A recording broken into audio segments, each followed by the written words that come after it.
Kalau orang paling sering sih paling kelihatan tuh dari telapak tangan sama dari ini nih, apa? Ini nih mata. Nah, di bawah mata.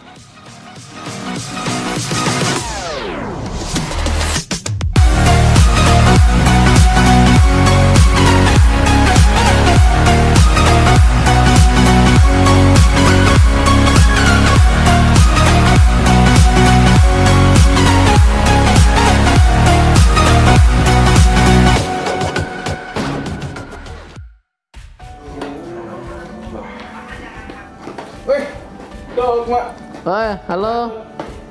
Bang Elde. Apa kabar? Ngapain? Biasa. Pas banget ada Dok, Mak. Uy. Lagi koordinasi. Ini sama teman-teman ini.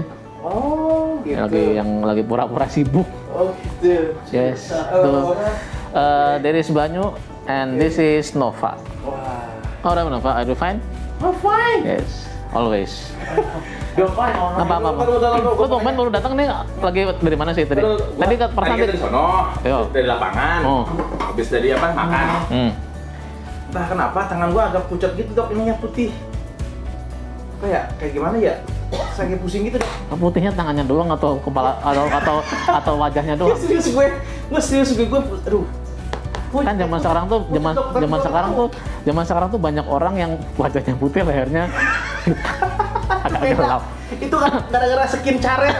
Oh, skin caret. Atau itu foundationnya pakai fondasi buat apa? Ngecor bangunan. Tes. Sejadi. Duduk, kayak kita tahu ya, puyeng pala gua. Terus ini tangan gue tiba-tiba agak pucat gitu. Oh ini ya apa? Telapak tangan ya? Telapak. Ya, udah berapa hari tuh rasanya? Baru ini tadi kan masuk. Nah, apa karena kata makan kali ya? Perasaan lo doang kali. Seriusan, Dok. Gua kayak mendadak hari ini. Oh gitu. Iya, seriusan. Kalau buang kayak mendadak. Gimana kalau kita bareng-bareng kita berbuang? Biar kayak mendadak, coy. Dok.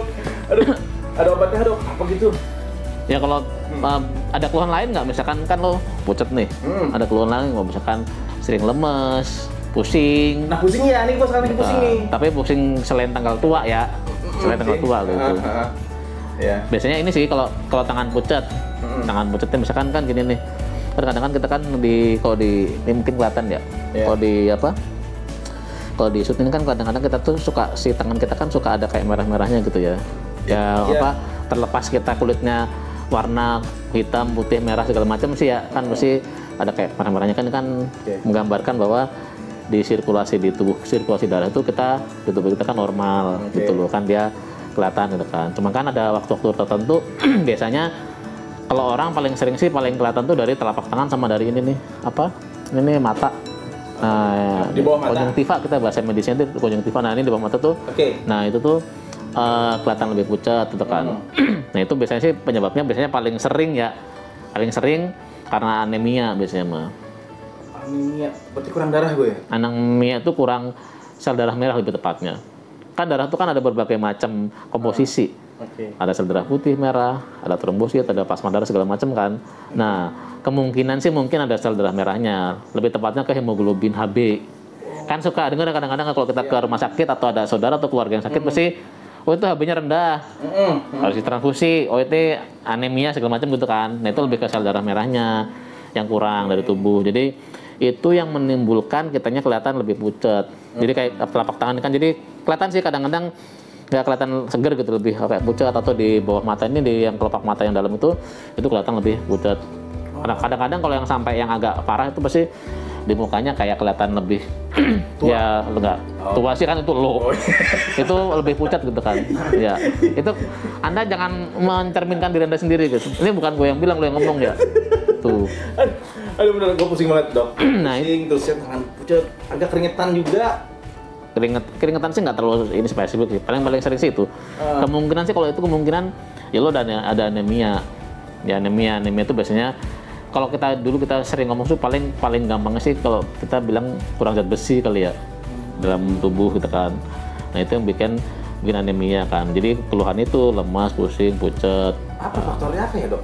Macam-macam sih. Paling kalau kita si tubuh kita fungsinya normal, fungsi tubuh normal, terus sistem tubuh normal sih biasanya karena kurang itu sel darah itu yang kurang dari zat besi. Jadi proses pembentukan sel darah merah itu jadi nggak efektif. Nah itu itu pada orang-orang normal ya. Biasanya paling sering dari konsumsi makanannya, jadi gizinya nggak seimbang. Kan kadang-kadang gini, kita tuh makan nggak mesti, kan kalau kita ya kadang-kadang kan makan asal kenyang. Misalkan nasi 2 piring, terus lauknya 1 potong gitu kan, atau lebih nggak sesuai, nggak seimbang gitu loh. Nah kadang-kadang dari konsumsi gizi nggak seimbang itu, ya kadang-kadang kan yang diserap tubuh kan pasti apa yang lo makan, apa yang kalian makan. Jadi itulah, jadi kadang-kadang manfaatnya kan jadi kurang gitu loh. Jadi kalau kita makan nggak asal kenyang gitu, jadi harus ada komposisinya. Makanya kalau kita zaman dulu kita sekolah pasti ada 4 sehat 5 sempurna kan. Jadi 4-nya makanan seimbang, ada lauk, ada protein, ada karbo kan, ada lemaknya, ada serat, sayuran dan sebagainya, buah dan sebagainya macamnya, terus kemudian ada susu. Itu yang sempurna ya? 5 susu ya, SU. Nah itu 4 sehat 5 sempurna kan. Ya cuma kan saat ini kadang-kadang kita tuh makan tuh kan sekarang banyak junk food, banyak makanan instan gitu loh. Banyak makanan yang diprosesnya lebih cepat, fast food, dan kadang-kadang itu kan cuma nasi lauk doang gitu kan, nggak ada seratnya, terus nggak ada buah segala macamnya gitu kan. Nah itu yang kadang-kadang muncul ketika kita bertahun-tahun kita makan konsumsi yang nggak seimbang, ya mungkin akibatnya salah satunya adalah kekurangan zat besi itu. Yang efek sampingnya, dampaknya mungkin salah satunya adalah anemia. Gitu, itu paling sering. Nah selain itu juga ada beberapa penyakit juga sih, gangguan-gangguan lain di gangguan sel darah merah biasanya. Nah itu yang paling sering kalau kita normal sih begitu. Kalau anemia nih, misalkan kalau kita keluhan nggak terlalu lemes atau masih bisa aktivitas, ya coba cukup istirahat, kalian konsumsi makan-makan yang bergizi seimbang.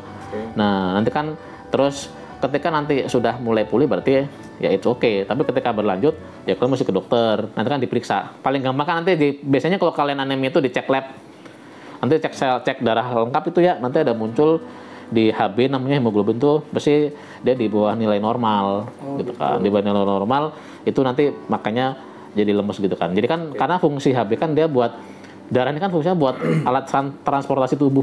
Jadi dia mindahin apa yang kita makan. Kan kita makan nih, kita makan diserapkan ke tubuh kita gitu kan. Jadi dia jadi energi atau jadi vitamin dan mineral segala macam tuh diangkut lewat sirkulasi darah, muter kan, sirkulasi itu kan yang ngangkutnya itu salah satunya adalah si HB hemoglobin itu kan, dia protein yang mengikat. Dan itu pertama. Yang kedua oksigen juga dibawa oleh sel darah merah itu, salah satunya oleh si HB itu.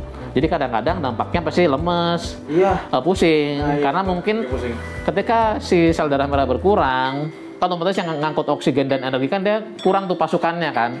Nah, otomatis transfer energi yang dibutuhkan oleh otak berkurang, oleh tubuh berkurang, dampaknya ya pusing, terus lemes, kunang-kunang mungkin ya nggak fokus segala macam.